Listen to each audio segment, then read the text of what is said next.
네, 안녕하세요. 멘탈이 전부다의 철이형입니다. 네, 어제 오랜만에 강한 상승을 했던 시장을 무색하게 만드는 더 강한 하락이 나왔습니다. S&P가 무려 4% 하락을 했고요. 나스닥은 거의 5% 하락을 했는데 심지어 다우조차 3.5%나 하락을 했습니다. 다우와 S&P가 이 정도로 내렸기 때문에 나스닥이 오히려 선방한 것처럼 보일 정도입니다. 근데 왜 내렸을까요? 저는 매일같이 경제 뉴스를 볼 수밖에 없는 일을 하고 있는데요. 보다가 어제 또 헛웃음이 나왔습니다. 분명 어제까지만 해도 파월이 물가가 확실히 안정될 때까지 금리 인상을 지속할 수 있고 그 과정에서 고통이 수반될 수 있다라는 얘기를 했는데 그럼에도 불구하고 연준의 강력한 의지로 인해 인플레이션이 잡힐 거란 기대감에 시장이 상승했다는 뉴스를 보았습니다. 근데 오늘은 손바닥 뒤집듯이 말을 바꿔서 그 내용을 곰곰이 생각해보니 별로 안 좋은 것 같아서 내렸다는 얘기를 합니다. 이게 얼마나 무의미한 분석입니까? 제가 주식시장의 웬만한 기사를 거의 소개시켜드리지 않는 이유가 바로 이것입니다. 대부분이 사후 약방문이고 본질적인 가치와 아무 상관없는 노이즈이기 때문입니다. 또 다른 이유로 내세우고 있는 게 오늘 장전에 실적을 발표한 타겟이 실적이 너무 안 좋아서 기업들에게 인플레이션이 엄청난 영향을 주고 있다는 사실을 투자자들이 알았기 때문이라고도 합니다. 야후 파이낸스 정문에 떡하니 걸려있는 타이틀인데요. 타겟은 미국의 대형 유통업체 중 하나죠. 근데 물가가 오르면서 그 오른 물가만큼을 소비자에게 전가시키지 못했고 그래서 마진이 줄어들었습니다. 이게 미국 기업 전체에게 같은 영향을 주게 되는 것 아니냐는 불안감이 나타나고 있다는 건데요.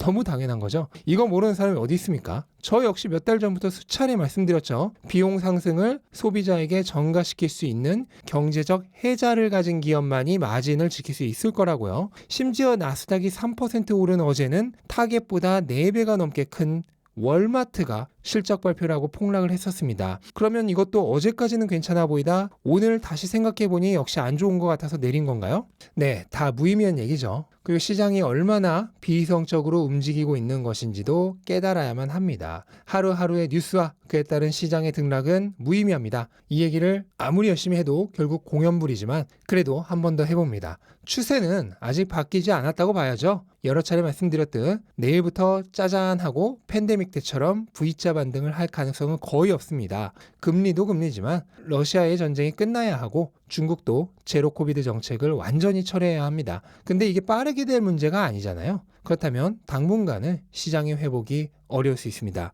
그렇다면 어떻게 생각을 해야 합니까? 빨리 다시 올랐으면 좋겠다고 생각하면서 매일매일 언제 오르나 체크하고 조금 오른 날은 기뻐하고 내린 날은 슬퍼해야 할까요? 아니면 당분간 시장 안 좋을 것 같으니까 가지고 있는 거 일단 다 팔고 내가 팔았으니까 그 다음 날부터는 다른 사람들 고통받으라고 내리는 거 기도해야 될까요?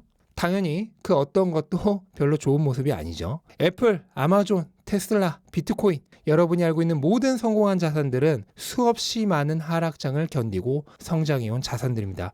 미국 1위 기업 애플조차도 여러 차례 반토막에 가까운 하락이 있었고 20-30% 하락은 그냥 밥 먹듯이 있었습니다. 저 틈바구니에서 샀다 팔았다 해서 부자가 된 사람 물론 있겠지만 그 긴 기간 동안 그냥 꾸준히 가지고 있던 사람이 훨씬 더 부자가 되었습니다.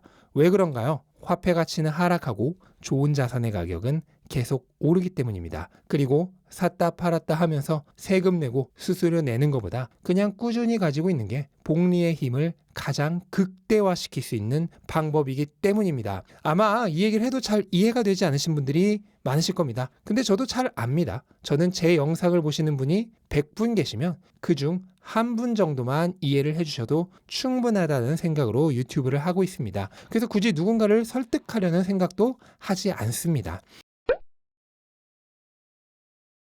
하락장에 대해서도 여러 차례 말씀을 드렸죠. 저는 아침에 일어나서 제가 좋아하는 자산의 가격이 어제보다 내려 있으면 더 기뻐하는 사람입니다. 어제보다 더 싸게 살 수 있기 때문이죠.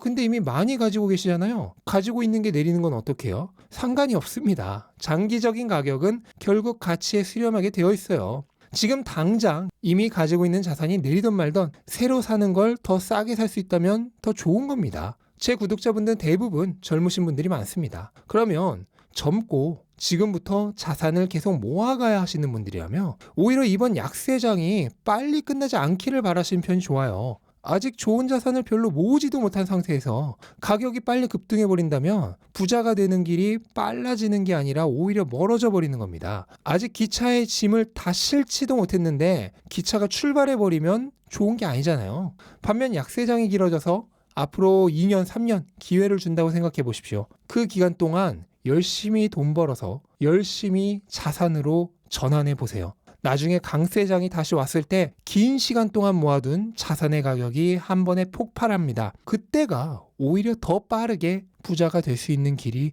열리는 겁니다. 그리고 가끔 이렇게 말씀드리면 또 나는 이미 나이가 많고 은퇴할 때가 돼서 더 이상 새로 벌 돈이 없다, 이런 말씀을 하시는 분들도 계세요. 근데 실제로 그 나이에 계신 분들은 대부분 이미 자기만의 시간축이 아니라 자녀분들의 시간까지 생각을 해서 투자하시는 분들이 많습니다. 그래서 실제로 나는 이제 별로 투자할 게 없다라고 불평불만 하시는 분들은 저는 오히려 은퇴 당사자가 아닌 분들이 많을 거라 생각합니다.